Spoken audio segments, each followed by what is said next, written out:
আমি আজি এটো ভিডিওত আলোচনা কৰিম ক্লাস 10 জেনাৰেল সায়েন্সৰ সাধাৰণ বিজ্ঞানৰ আমি জীৱ বিজ্ঞানৰ অৰ্থাৎ বায়োলজি 8 নম্বৰ চেপ্টাৰটো জীৱই কেনেকৈ বংশ বিস্তাৰ কৰে ইয়াৰ আগতে আমি বায়োলজি চেপ্টাৰৰ 6 7 আৰু 9 টো দিছিলো এটোৱে লাষ্ট বাকি আছিল মই এটো আজি ভিডিওত আলোচনা কৰিম তো তোমালোকে প্ৰশ্নবোৰ চাই লোৱা ইয়াৰ পিছৰ ভিডিওৰ ওপৰত আমি কেমিষ্ট্ৰি আৰু ফিজিক্সৰ চেপ্টাৰবোৰ আলোচনা কৰিম তো ৰাসায়ন বিজ্ঞান আৰু পদাৰ্থ বিজ্ঞানৰ তো তাৰ পিছে আমি question bank test paper question bank আলোচনা কৰিম 2025 তো তোমালোকে এটা এটাকে চাই যোৱা তো ইয়াতে এক নম্বৰ প্ৰশ্নটো হৈছে প্ৰজনন প্ৰক্ৰিয়াৰ এটা অংশ হিচাপে ডিএনএৰ প্ৰতিলিপিৰ কাৰণ কিয় প্ৰয়োজন এটো ফাইনালত 2019 ত আহিছে তাৰ পিছে আকৌ তোমাৰ প্ৰজনন প্ৰক্ৰিয়াৰ ডিএনএৰ প্ৰতিলিপিৰ আৱশ্যক তো এটো তোমালোকে আনসাৰটো ইয়াতে চাই লোৱা প্ৰজনন প্ৰক্ৰিয়াৰ ডিএনএৰ প্ৰতিলিপিৰ আৱশ্যক সমূহ হল ইয়াতে টপিক সিস্টেম দিয়া আছে বহুত ধুনিয়াকে আনসাৰটো দিয়া আছে তো তোমালোকে এখিনি চাই লোৱা নাম্বাৰ 1 কৈছে পিতৃ মাতৃৰ পৰা সন্তান সন্ততিলৈ চাৰিত্ৰিক বৈশিষ্ট্যৰ বহনৰ বাবে আৱশ্যক হোৱা তথ্য বহন কৰে তেতিয়া নাম্বাৰ 2 টু সোৱা বি নাম্বাৰটো যদি তথ্যৰ পৰিৱৰ্তন ঘটে তেন্তে ইয়াৰ ফলত পৰৱৰ্তী বৈশিষ্ট্যৰ সূচনা কৰিব আনকি দৈহিক গঠনত বিসংগতি হ'ব পাৰে যাক জিনীয় বংশগতি বুলি কোৱা যায় তে নাম্বাৰ সি পিতৃ মাতৃৰ নিচিনা বৈশিষ্ট্যৰ অধিকাৰী সন্তান সন্ততিৰ উৎপত্তি কৰে মানে ডিএনএ কি কৰে এই পিতৃ মাতৃ দুজনৰ পৰা তাৰ চাৰিত্ৰিক বৈশিষ্ট্যবোৰ সন্তান সন্ততিলৈ কঢ়িয়াই নিয়ে যেনেকৈ নাম্বাৰ ডি টুত কৈছে ডিএনএৰ অণুবোৰ প্ৰটিন গঠনৰ উৎস আৰু জীৱকোষৰ সকলো জৈৱ সংশ্লেষণ প্ৰক্ৰিয়া নিয়ন্ত্ৰণ কৰে তো এইকিটা পিতৃ মাতৃৰ পৰা সন্তান সন্ততিৰ লৈ উৎপত্তি কৰে তো ইয়াৰ পিছৰ কোৱেশ্চনটো তোমালোকে চাব পাৰা 2 নম্বৰটো অযৌন প্ৰজনন কি ডি বিভাজন আৰু বহু বিভাজনৰ মাজৰ পাৰ্থক্য দেখুৱাই এটো বহুত ইম্পৰ্টেন্ট প্ৰশ্ন হয় তো ইয়াৰ আনসাৰটো চাই লোৱা কি বুলি কৈছে অযৌন প্ৰজনন কি ফাৰ্ষ্টত ইয়াৰ আনসাৰটো দিয়া আছে জনন কোষ গঠন বা জনন কোষৰ মিলন নোহোৱাকৈ প্ৰাণীয়ে বংশবৃদ্ধি কৰা প্ৰক্ৰিয়া অযৌন প্ৰজনন প্ৰক্ৰিয়া বুলি কোৱা হয় তেতিয়া এই অযৌন প্ৰজনন প্ৰক্ৰিয়াটো এটো বুলি কোৱা হয় মানে এটো মানে তোমাৰ পিতৃ মাতৃ দৰকাৰ নাই নিজে প্ৰজনন কৰিব পাৰে তেতিয়া ইয়াতে কৈছে ডি বিভাজন বা বহু বিভাজনৰ মাজৰ পাৰ্থক্য এটো চোৱা ডি বিভাজনটো ডি খণ্ডন বা ডি বিভাজন বুলি কোৱা হয় ইয়াতে দিয়া আছে যে এককোষী জীৱ কোষ কেন্দ্ৰ আৰু কোষ প্ৰকাৰৰ বিভক্তি হৈ মাত্ৰ দুটা আপত্য কোষ কেন্দ্ৰ সৃষ্টি কৰিব পাৰে ৰেণুৰ উৎপত্তি নহয় সাধাৰণতে প্ৰাণীৰ অনুকূল পৰিৱেশ ঘটে ইয়াৰ পিছতে নাম্বাৰ সি সাধাৰণতে পানীৰ অনুকূল পৰিৱেশ ঘটে বহু বিভাজনৰ ক্ষেত্ৰত মাতৃকোষৰ কোষ কেন্দ্ৰ আৰু কোষ প্ৰকাৰৰ বিভক্তি ঘটি বহুত আপত্য কোষৰ সৃষ্টি হয় ৰেণুৰ উৎপত্তি হয় এই তাতে ডি বিভাজনত ৰেণুৰ উৎপত্তি নহয় ইয়াত হয় পাৰ্থক্যবোৰ তোমালোকে হেৰি ঘৰ বনাই বকছত লিখিব পাৰা একো নাই তো ইয়াৰ পিছতে তোমালোকে 3 নম্বৰ কোৱেশ্চনটো চাম 3 নম্বৰ কোৱেশ্চনটো আংগিক বিস্তাৰণ তো এটো তোমালোকৰ কাৰণে ইম্পৰ্টেন্ট হয় তো এই কোৱেশ্চনটো তোমালোকে চাই লোৱা ইয়াৰ আনসাৰটো ইয়াৰ দুটা কোৱেশ্চন নাই বা এটো আহিব পাৰে আংগিক বিস্তাৰণ কি দুটা উদাহৰণৰ লগতে আংগিক বিস্তাৰণ দুটা সুবিধা লিখা তো এটো আহিব পাৰে তো ইয়াৰ আনসাৰটো চাই লোৱা এখিনি লৈকে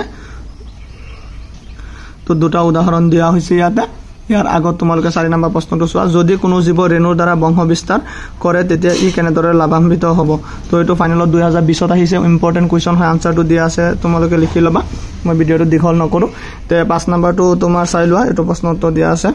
যে উচ্চ খাপৰ জীৱই কিয় পুনৰ জীৱন পদ্ধতিৰে নতুন জীৱৰ সৃষ্টি কৰিব নোৱাৰে তাৰ কাৰণ দৰ্শাব পাৰিবানে তো এটো দিয়া আছে তাৰ পিছে 6 নম্বৰ কোৱেশ্চনটো বিশেষ কিছুমান উদ্ভিদৰ উৎপত্তিৰ বাবে কিয় আংগিক বিস্তাৰণ প্ৰয়োগ কৰা হয় তো ইয়াৰ আনসাৰটো চাই লোৱা তাৰ পিছে তোমালোকে 7 নম্বৰটো চোৱা নিষেচন আৰু পৰাগযোগৰ পাৰ্থক্য কেনে ধৰণৰ এটো তোমাৰ বহুত ইম্পৰ্টেন্ট কোৱেশ্চন হয় পাৰ্থক্য লিখিবা তো ইয়াতে পাৰ্থক্য 4টা দিয়া আছে চাই লোৱা আনসাৰটো তাৰ পিছতে তোমাৰ শুক্ৰাশয় আৰু প্ৰসেস গ্ৰন্থিৰ ভূমিকা কি তো এটো তোমালোকে চাই লোৱা ইয়াৰ পিছতে তোমালোকৰ 9 নম্বৰ কোৱেশ্চনটো হৈছে কৈশোৰ কালত ছোৱালীৰ দেহত কেনে ধৰণৰ পৰিৱৰ্তন দেখা যায় তো এটো তোমালোকে পঢ়ি লবা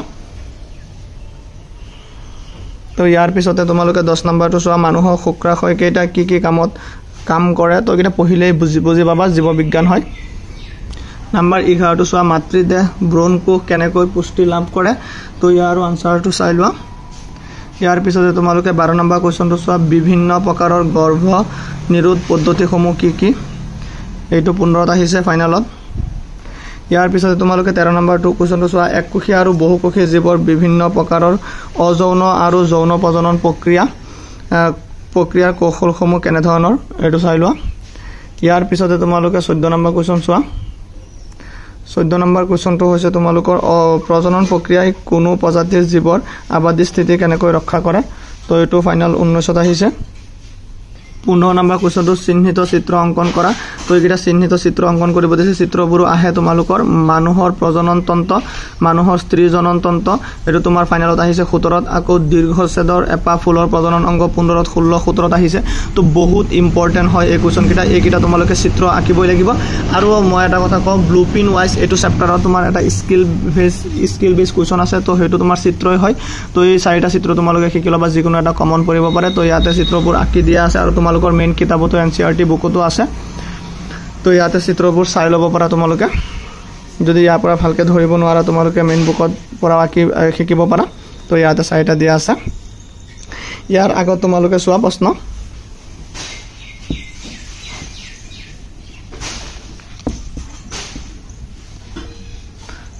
ইয়াৰ আগৰ কোৱেশ্চনটো তোমাৰ হৈছে হাইড্ৰাত দেখা যোৱা মুকলোদ্গম প্ৰক্ৰিয়া বৰ্ণনা কৰা এটো তোমাৰ ফাইনালত আহিছে কেইবাবাৰো আহিছে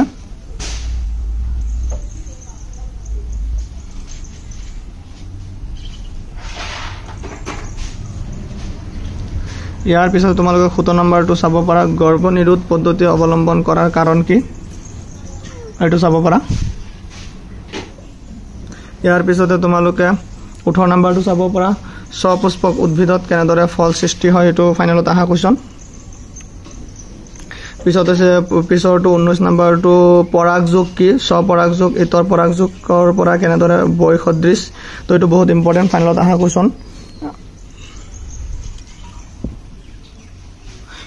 यार आंसर চাই লোৱা ইয়াৰ পিছতে 20 নম্বৰ কোৱেশ্চনটো চোৱা